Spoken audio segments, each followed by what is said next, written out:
ॐ गजाननं भूतगणाधिसेवितं कपीतजम्बूफलचारुभक्षणम् उमासुतं शोकविनाशकारकं नमामि विघ्नेश्वरपादपङ्कजम्। कृष्णाय वासुदेवाय हरिये परमात्मने प्रणतक्लेशनाशाय गोविन्दाय नमो नमः। ओम श्री महापुरुष देवाय नमः। ओम श्री गुरुदेवाय नमः। ओम आनंद स्वरूप भगवान की जय। ओम शांति स्वरूप भगवान की जय। हमारा चिंतन गीता अध्याय 5 श्लोक 3 पर चल रहा है। प्रभु कहते हैं, जो पुरुष नए कर्म फलों से घृणा करता है और नए कर्म फल की इच्छा करता है, वह नित्य सन्यासी जाना जाता है। हे अर्जुन, ऐसा मनुष्य समस्त द्वंद्वों से रहित होकर भव बंधन को पार कर जाता है, पूर्णतया मुक्त हो जाता है। श्रेयस है नित्य सन्यासी। इस श्लोक में भगवान ने सन्यासी का वर्णन किया है और अर्जुन को संबोधन किया है महाभाव। इसके बारे में भी हम देखेंगे। यह न द्वेष्टि न कांडच्छति, जो न किसी का द्वेष करता है, द्वेष्टि न कांडक्षति, न कोई आकांक्षा करता है, वह नित्य सन्यासी है। उसे नित्य सन्यासी ही जानो, उसे नित्य सन्यासी ही समझो। द्वंद्वों को पार कर गया, जो द्वंद्वों से रहित हो गया, वह व्यक्ति भी सुखम बंधात प्रमुच्यते। वो सुखपूर्वक सारे बंधनों को छोड़कर प्रमुच्यते मुक्त होता है, बंधनों को काट देता है। संन्यास का अर्थ केवल सब कुछ छोड़कर चले जाना, पलायनवाद, स्केपिज्म, वो नहीं है। ये बहुत बड़ी भूल हो रही है समाज की। भगवान कहते हैं, अर्जुन, नित्य सन्यासी कौन है? कल सन्यासी का हमने चिंतन भी किया था। तो अब करें, नित्य सन्यासी कौन है? इस श्लोक में 3 लक्षण बताए हैं प्रभु ने। यह न द्वेष्टि, जो कभी घृणा नहीं करता है।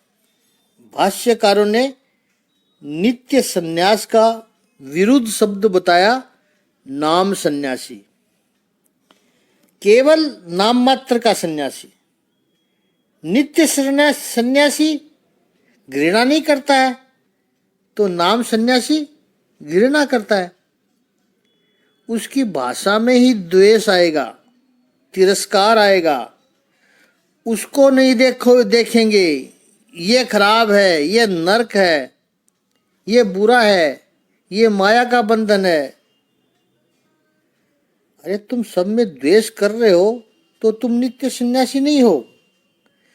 भगवत गीता की परिभाषा में तुम नाम सन्यासी हो। ठीक है, नाम दे लिया, नाम तो कोई भी ले सकता है। एक महात्मा कहने के लिए महात्मा था बस। वो अपने नाम के आगे हमेशा लिखते थे जगत गुरु। शिष्य था एक उनके पास, लोगों ने उनका नाम भी नहीं सुना होगा, लेकिन अपने नाम के आगे लगाते थे जगत गुरु। कहने का आशय वो नाम सन्यासी है। नित्य सन्यासी ये न आकांक्षति, कोई अभिलाषा नहीं है, कोई आकांक्षा नहीं, नाम सन्यासी को तो कदम कदम पर यही रहेगा, क्या मिलेगा क्या मिलेगा। तीसरा कहा निर्द्वंद है, नित्य सन्यासी है जो निर्द्वंद है। नाम सन्यासी वो तो द्वंद्व में फंसा हुआ है। जैसे पहले कहा, सुख दुख, यश अपयश, लाभ हानि, स्तुति निंदा, इन सारे द्वंद्वों में फंसा हुआ है वो। और ये तीन लक्षण जिसमें होंगे वह नित्य सन्यासी है। और जो नाम सन्यासी है वो तो अल्प का सन्यासी है, अल्प समय में सन्यासी बन गया। जैसे 4 वैराग्य का चिंतन किया था हमने, ज्ञान ऐसे में कहीं सन्यासी हो गया। 4 वैराग्य का चिंतन किया था हमने, उसमें शमशान वैराग्य है, उपदेश वैराग्य है, ऐसे 2-3 वैराग्य और थे। तो इन ऐसे ही थोड़ा सा सुन के वो सन्यासी बन गया। नित्य सन्यासी नहीं है वो। निष्काम कर्मयोगी जैसे जैसे उन्नत होते जाता है, ये मार्ग ही ऐसा है, स्वयं में परिवर्तन आता ही रहता है। प्रामाणिकता से व्यक्ति निष्काम कर्मयोग के मार्ग पर चले तो वो मार्ग ही आपको आगे का रास्ता बताता है कि ये भूल हुई आपसे, इसको सुधार लो। तब यहाँ पर और विकास हो सकता है, एक सीढ़ी और आगे बढ़ सकते हैं। सेल्फ करेक्टिंग प्रोसेस है, तब वो उन्नत होता है। और जैसे जैसे वो उन्नत होता है उसमें त्याग भावना आती है। जैसे जैसे विकास होता है उसकी भोग इच्छा कम होती जाती है। ईसावादी उपनिषद के ऋषि ने कहा, भोग करो उसका, लेकिन कैसे करे भोग? तो कहा त्याग करके भोग करो। समग्र विश्व में तो भोग के लिए कहा संग्रह करके भोग करो, पहले इकट्ठा करो फिर भोगो। लेकिन भारतीय उपनिषद का ऋषि कहता है त्याग करके फिर भोग करो। किसी का धन मत लो, लोभी प्रवृत्ति वाले मत बनो। ये धन किसी का नहीं है, लोभी मत बनो, त्याग करके भोग करो। और जैसे ही भोग इच्छा कम होती गई तो स्वाभाविक रूप से आकांक्षा कम होती गई, और आकांक्षा कम होती गई साथ में ही द्वेष भी कम होता गया। क्योंकि द्वेष और कुछ नहीं है, हमारी आकांक्षाओं की पूर्ति के मार्ग में जो विघ्न बनता है उसको, उसके प्रति द्वेष का भाव आता है। हमारी आकांक्षा ही नहीं रही तो द्वेष किसका करोगे? यो न द्वेष्टि न कांक्षति। वो भगवत गीता कर्म को त्याग करने वाले को सन्यासी के रूप में स्वीकार नहीं करती है। भगवत गीता का सन्यास नाम सन्यास नहीं है। भगवत गीता का सन्यास गुण रक्षित सन्यास है। गुण कौन से होने चाहिए? तो 3 गुण भगवान ने बताए हैं। न द्वेष्टि, जो किसी से घृणा नहीं करता है, न कांडच्छति, न कोई आकांक्षा करता है, और निर्द्वंदा, जो समस्त द्वंद्वों से मुक्त है। इसे थोड़ा सा डिटेल में समझें। न द्वेष्टि, द्वेष नहीं करता है। द्वेष होता क्यों है? द्वेष का जन्म कहां से होता है? द्वेष का जन्म होता है ईर्ष्या में से, जेलेसी में से। और ईर्ष्या की जड़ें लगी है स्पर्धा में, कंपटीशन में, दूसरों के साथ तुलना करना, कंपैरिजन विद अदर्स। पड़ोसी के पास क्या है, वो मेरे पास आया कि नहीं, मेरे भाई ने अब नया मकान बना लिया इतना बड़ा, तो मेरे पास भी नया मकान आना चाहिए। हमें अपने को क्या आवश्यकता है उस हिसाब से जीवन नहीं जीते हैं। दूसरों के पास क्या है और उनकी सारी जो अननेसेसरी तुलना करते हैं, हम स्पर्धा में आ जाते हैं। तुलना करते करते वो अननेसेसरी तुलना है। कंपटीशन करने लगते हैं। रेस के मैदान में 10 दौड़ने वाले लोग होते हैं, उनको पता है इन 10 लोगों के साथ स्पर्धा हो रही है, हमारी एक दूसरे से हो रही है। वो तो जानते हैं कि हमें जो स्पर्धा करनी है वो इन 10 में 10 से करनी है। हम तो संसार में कितने लोगों के साथ स्पर्धा करते रहे हैं। कोई रास्ते से जा रहा है और पीछे से उसकी गाड़ी क्रॉस करके हमसे आगे चली जाती है, तो वो ही कईयों को सहन नहीं होता है, क्यों निकल गया हमसे आगे। तो यहाँ भी कंपटीशन, तो स्पर्धा आई, ईर्ष्या आई, ईर्ष्या आई तो द्वेष होगा ही। ईर्ष्या आई तो द्वेष होगा ही होगा। कुछ कर नहीं पाओगे। उससे 2 बातें आती है। एक तो निंदा की वृत्ति बढ़ जाती है। ईर्ष्या अपने आप में बड़ी बांझ है, वो कुछ कर नहीं सकती है, और जो करेगी वो भी नेगेटिव होगा। जैसे आपका पड़ोसी अगर अपने घर को रिनोवेट कर रहा हो, उसने अच्छा फर्नीचर लगा रहा हो, उसने अपना मकान आपके मकान से 5 फीट ऊंचा कर दिया, एलिवेशन कलर बहुत सुंदर किया। अभी तक सोसाइटी में आपके बंगले की प्रशंसा होती थी, अब लोग बाजू वाले बंगले की बात करते हैं। आपके घर कोई आता है तो वो इसी बंगले के लैंडमार्क से आता है, तब बात चुभती है। अरे हमारा बंगला तो इतने साल पुराना है, ये तो अभी 2 साल पहले बना है। जेलसी होती है। पड़ोसी ने अपनी आवश्यकता के अनुसार बनाया है, लेकिन आप स्पर्धा में उतर गए। अब उतर तो गए, लेकिन योग्यता भी तो चाहिए। और ऊपर से रिसेशन चल रहा है, बिजनेस में मंदा चल रहा है। अब आप क्या करोगे? निंदा शुरू करोगे। ईर्ष्या अपने आप में बड़ी बांझ होती है। क्यों? क्योंकि ईर्ष्या जिसके मन में है वो कुछ कर ही नहीं सकता है। आपका पड़ोसी अच्छा मकान बना रहा है, ईर्ष्या हुई, आप उसे जाकर कह तो नहीं पाओगे कि भाई ये सब बंद करो, मुझे बहुत तकलीफ होती है। आप नहीं कह पाओगे। वो सुखी हुआ है, उसने पैसे कमाए हैं, तो अपने मकान को अच्छा बनाएगा, आप रोक नहीं पाओगे। तो परिणाम क्या आएगा कि जो ईर्ष्या भीतर से उत्पन्न हुई वो निंदा में ले जाएगी आपको। और निंदा भी ऐसी बेतुकी, जैसे कोई मिलेगा भी आपसे, वो कहेगा वाह वाह, आपके पड़ोसी का मकान तो बहुत अच्छा बनने लगा है। तो उसके मन में तो ईर्ष्या है, तो वो क्या बोलेगा? अरे इनका धंधा हमें पता है सारा, कैसे कैसे पैसे कमाते हैं, किसी दिन लपेटे में आ जाएंगे।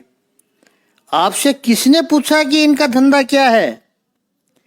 हम केवल यह कह रहे हैं कि पड़ोसी अच्छा मकान बना रहा है।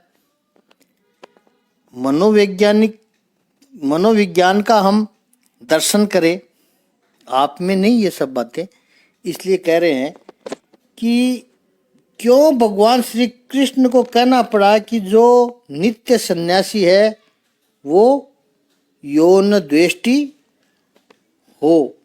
यह पहला लक्षण होना चाहिए।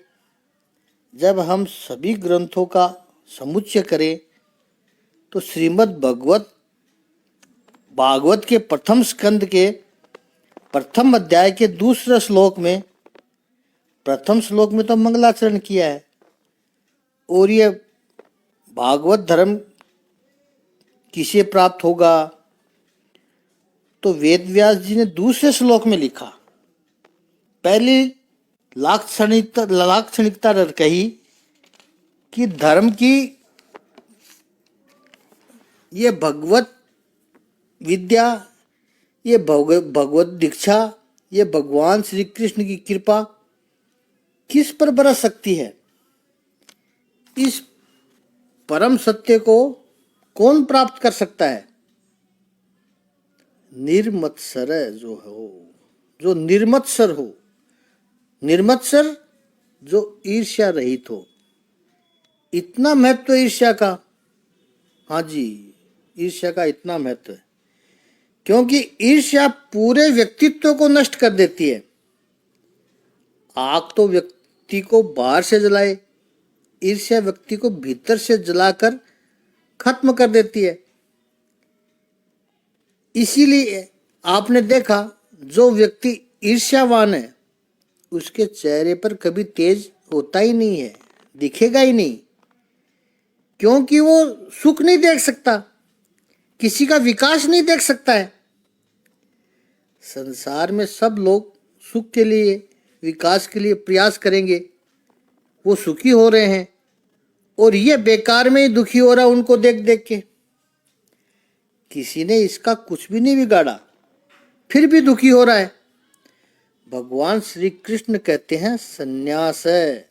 और याद रहे कि हमारी भारतीय संस्कृति में जब भी कोई संन्यास मार्ग पर चलता है तो पहले तो उसका नाम बदला जाता है, और नाम बदलने के बाद उसके नाम के पीछे आनंद लगता है। नाम के साथ आनंद शब्द जुड़ जाता है। रामानंद, कृष्णानंद, शिवानंद, विवेकानंद। उस व्यक्ति को अपने नाम को चरितार्थ करना पड़ता है, तो यह अत्यंत आवश्यक है। आनंद और ईर्ष्या दोनों एक साथ हो ही नहीं सकते हैं। जिसके चित्त में ईर्ष्या होगी वो कभी आनंद का अनुभव नहीं कर सकता है, और जो आनंद में रहना चाहता है वो किसी की ईर्ष्या कभी करेगा ही नहीं।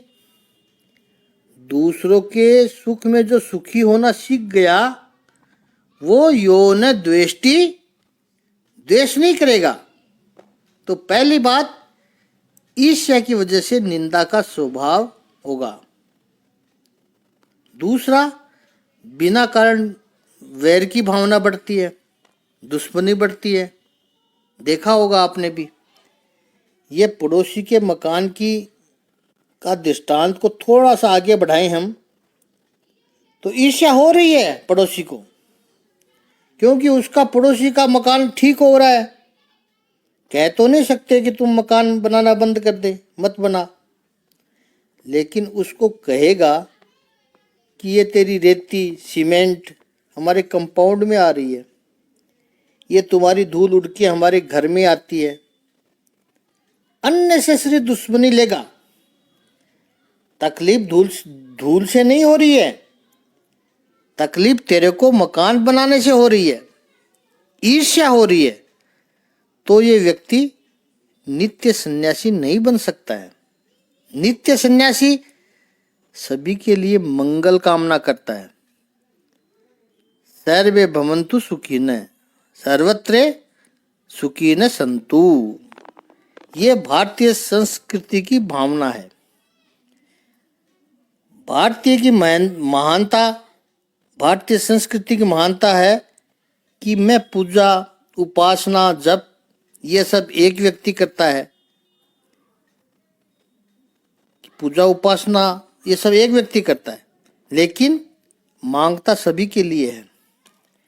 भारतीय साधक कभी स्वार्थी नहीं बना, हे भगवान केवल मुझे ही दे दो, मैं पूजा करता हूँ। नहीं, पूजा करने के बाद भगवान से सबकी कुशलता मांगता है। सर्वत्र सुखिनः सन्तु, सभी का कल्याण हो, विश्व का कल्याण हो। सत्संग, उपासना, पूजा हमने की, लेकिन कल्याण विश्व का मांगा। प्राणियों में सद्भावना हो, इसमें दीर्घ दृष्टि है। अकेला व्यक्ति विकास करके कभी सुखी हो ही नहीं सकता है। यदि सुखी होना है तो दूसरों के सुख में सुखी होना पड़ेगा, और हमारे सुख में दूसरों को सहभागी बनाना पड़ेगा, तो ही आप सुखी होंगे, नहीं तो नहीं होंगे। जैसे आप स्वस्थ हो, एक छोटे से उदाहरण से समझते हैं, एक दो उदाहरण से। जैसे आप स्वस्थ हो, लेकिन आप जहाँ रहते हो वहाँ आसपास में खांसी, बुखार, टाइफाइड, मलेरिया, जो भी फैलने वाली बीमारी है फैली हुई है, तो आपकी स्वस्थता, आपका आरोग्य डेंजर में है। आप ज़्यादा देर तक स्वस्थ नहीं रह सकते। इसलिए आपको स्वस्थ रहना है तो पूरा आसपास का एरिया भी स्वस्थ रखना पड़ेगा, तब आप सुखी होंगे। नहीं तो आप सतत टेंशन में रहोगे कि कहीं इन्फेक्शन मुझे न लग जाए। दूसरी बात से समझे कि आपका मकान भव्य मकान है,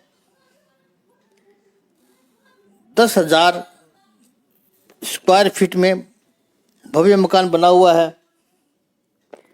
अंदर फर्नीचर भी बहुत अच्छा लगाया है, इटालियन मार्बल्स है, विंडो कर्टन बड़े प्यारे प्योर सिल्क के लगाए हैं, महंगी वाली इलेक्ट्रिक स्विचेज हैं, सब कुछ बहुत अव्वल दर्जे का है। लेकिन ये जो बंगला है वो झोपड़पट्टी वाले इलाके में है, चारों तरफ गंदगी है, झोपड़पट्टी है। इतना ही नहीं, असामाजिक तत्व है, चोरी चकोरी सब होता रहता है। तो आपके बंगले की वैल्यू क्या रही? आप ये बंगला बेचना चाहते हो, निकालना चाहते हो, ये सौदा होगा क्या? आपकी मर्जी के हिसाब से होगा सौदा? सौदा तो हो सकता है, लेकिन मर्जी के हिसाब से होगा? नहीं होगा। उसके बदले किसी अच्छी जगह पर, जहां नेबरहुड अच्छा हो, आसपास का मकान दूसरों के भव्य हो, सबके 1,000 गज का प्लॉट में मकान बने हुए हो, और आपका 800 गज का प्लॉट है, छोटा सा है। दूसरों के मकान भव्य है, आपका छोटा है, पुराना भी है थोड़ा, फिर भी उसकी वैल्यू ज़्यादा मिलेगी। आप बेचोगे, तुरंत निकल जाएगा। सामने से एजेंट लोग पूछने आएंगे, आपका मकान देना है। क्यों? क्योंकि सर्वत्र सुखी न संतु, उनके बीच में रह करके आप सुखी हो सकते हो। आप अकेले सुखी होंगे, आसपास के लोग यदि सुखी नहीं है, तब आपका सुख 2 कौड़ी का हो गया, आप असुरक्षित हो। नित्य सन्यासी, भगवान श्री कृष्ण कहते हैं, जो नित्य सन्यासी है वो समग्र सृष्टि के लोगों के मंगल की कामना करते हैं, दूसरों के सुख में सुखी होते हैं। और जो दूसरों के सुख में सुखी होते हैं, तो फिर द्वेष रहा कहाँ? न उसकी किसी के साथ स्पर्धा है, न किसी से द्वेष है, न किसी से ईर्ष्या है, न वो किसी से अपनी तुलना करता है। यो न द्वेष्टि। भगवत गीता की बातें केवल सुनने के लिए नहीं है, आचरण में लाने के लिए है। आचरण में लाना है, जीवन में परिवर्तन आना चाहिए। दूसरा, नित्य सन्यासी जो है, यो न द्वेष्टि न कांडच्छति, वो कोई आकांक्षा नहीं करता है। अब जरा सोचे कि व्यक्ति के मन में आकांक्षा होती है, वो किस लिए होती है? आकांक्षा, एक्सपेक्टेशन। ऐसे तो आप पूरा लिस्ट बनाओगे, ये चाहिए वो चाहिए, लेकिन तात्विक दृष्टि से उसका क्लासिफिकेशन किया जाए तो आकांक्षा दो प्रकार की होती है। एक सुविधा बढ़े और दूसरी दुविधा कम हो। इससे तीसरी कोई आकांक्षा हो ही नहीं सकती है। आप कहोगे मेरी आकांक्षा है कि 3 बेडरूम का जो फ्लैट है वो 5 बेडरूम का हो जाए तो सुविधा बढ़े, ये आपकी आकांक्षा है। पड़ोसी झगड़ालू है, वो चला जाए तो दुविधा कम हो। दुविधा कम हो और सुविधा हो, ये दो ही आकांक्षा हो सकती है। सुविधा बढ़े, दुविधा कम हो। बेटे का ब्याह 1 वर्ष में हो जाए तो दोनों सुविधा और दुविधा मान सकते हो। सुविधा बढ़े और दुविधा कम हो। राधे लाल जी ने अपनी पुत्री का विवाह किया, फेरे लिए, 4 फेरे हो गए। चौथा फेरा जब हुआ तो राधे लाल जी ने आकर अपने दामाद से कहा कि इतनी पढ़ी लिखी मेरी पुत्री के साथ तुम ब्याह कर रहे हो, 2 साल से तुम लोग घूम रहे हो, बहुत तुम्हें अभिलाषा थी इसके साथ ब्याह करने की। मेरी पुत्री के साथ तुम्हारा विवाह हो गया, आज तुम दुनिया के दूसरे नंबर के सुखी व्यक्ति बने हो। दामाद ने पूछा दूसरे नंबर के,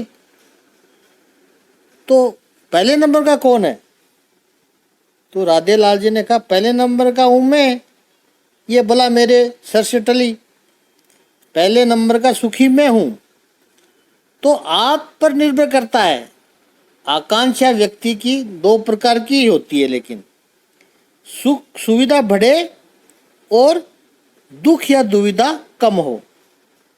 अब उसी को जब आप धर्म का रंग दे देते हो तो सुविधा मिले इसके लिए धन प्राप्ति करना, कीर्ति की प्राप्ति करना, सत्ता की अभिलाषा रखना, ये सारी बातें आकांक्षा में आ जाती है। देखिए, ज्ञान कर्म और भक्ति, ज्ञान कर्म और भक्ति तीनों में भगवान श्री कृष्ण ने यह आकांक्षा से मुक्त होने की बात कहते हैं। कर्म योग में कहा, यहाँ पर कहा यो न द्वेष्टि न कांक्षति, और भक्ति योग के लक्षण जब बताएंगे 12वें श्लोक में, तब प्रभु ने कहा अनपेक्षा। भक्ति मार्ग में भी आवश्यक है कि आपकी आवश्यकताएं अपेक्षाएं कम हो जाए, और ज्ञान मार्ग में भी यही बात कही है, निराकांक्षा। दुविधा दूर करना वो क्या है? सबसे बड़ी दुविधा हमारे विरोधी बैरी दुश्मन दूर हो जाए। उसके लिए या तो व्यक्ति स्वयं समर्थ बनने की आवश्यकता है, आकांक्षा रखता है दुविधा दूर करने के लिए, या फिर कोई ऐसा समर्थ हो उसका वो हो जाए, उसका हो जाने की अभिलाषा रखता है। और सामर्थ्य पाकर के जिसके प्रति ईर्ष्या है, जिसके प्रति द्वेष है, उसको दूर करने का षड्यंत्र शुरू हो जाता है और व्यक्ति उसी में व्यस्त हो जाता है। उसी में जब व्यस्त हो गया तो फिर वो व्यक्ति महाभारत का शकुनी बन जाता है। ये आकांक्षा की स्थिति है। भगवान कहते हैं निर्द्वंद्व, यानी जय पराजय, यश अपयश, लाभ हानि, मान सम्मान, इन सब से मुक्ति। इसका अर्थ जिसके पास समभाव हो वो नित्य सन्यासी है। भगवान ने भगवत गीता में गुण लक्ष्य संन्यास कहा है। आकांक्षा बड़ी छल करने वाली है। आकांक्षा से व्यक्ति को लगता है कि ये सुख का मार्ग है, ये मिल जाएगा तो मैं सुखी हो जाऊंगा। वस्तुतः आकांक्षा ये दुखी होने की कला है, क्योंकि मन ऐसा है जो नहीं मिलता है उसके लिए आकांक्षा बनी रहती है, लेकिन जैसे ही मिल गया तो फिर आकांक्षा उसके ऊपर से हट जाती है और अब जो नहीं मिला है उसके ऊपर चिपक जाती है। फिर वो मिल गया तो यहाँ से हट गई, तो जो नहीं मिला है उस पर फिर चिपक जाती है। अल्टीमेटली आकांक्षा जिसके अंदर है वो व्यक्ति हमेशा अपूर्णता का अनुभव करता है, और नित्य सन्यासी वह तो पूर्णमद है, पूर्णमिदम पूर्णात् पूर्णमुदच्यते, उसकी तो ये भाव होते हैं, ये उसका मनोभाव हो जाता है। आकांक्षा वाला व्यक्ति वर्तमान से असंतुष्ट रहता है। उसको लगता है कि वर्तमान में मैं दुखी हूं, लेकिन भविष्य में सुखी हो सकता हूं। तो अपने सुख को हमेशा कल के ऊपर, भविष्य के ऊपर प्रोजेक्ट करते रहता है और भागते रहता है। कैसे भागते रहता है? ठीक वैसे ही जैसे गांव में वो कुम्हार गधे को चलाने के लिए लंबी सी लाठी लेकर आगे गाजर को लटका देता है उसके मुंह के सामने। वो गाजर देखता है, सोचता है बस 2 कदम चलूंगा मिल जाएगा, और 2 कदम चलूंगा गाजर मिल जाएगी। लेकिन वो जितना आगे चलता है वो गाजर लगाई हुई लकड़ी उतनी ही आगे चलती है। सुबह से शाम तक वो भागता रहता है, उसके मुंह में गाजर आता ही नहीं है। जीवन में भी यही होता है। जो व्यक्ति अपेक्षा का गाजर लटकाए हुए है, 100 साल का जीवन दौड़ धूप करते हुए तनाव में बीत जाता है। जीवन तो पूरा हो गया, लेकिन पाया कुछ नहीं, दुख ही दुख रहता है। इसलिए उसको आनंद की अनुभूति नहीं होती है। आगे का चिंतन कल करेंगे, थोड़ा ज्ञान बड़ा हो रहा है।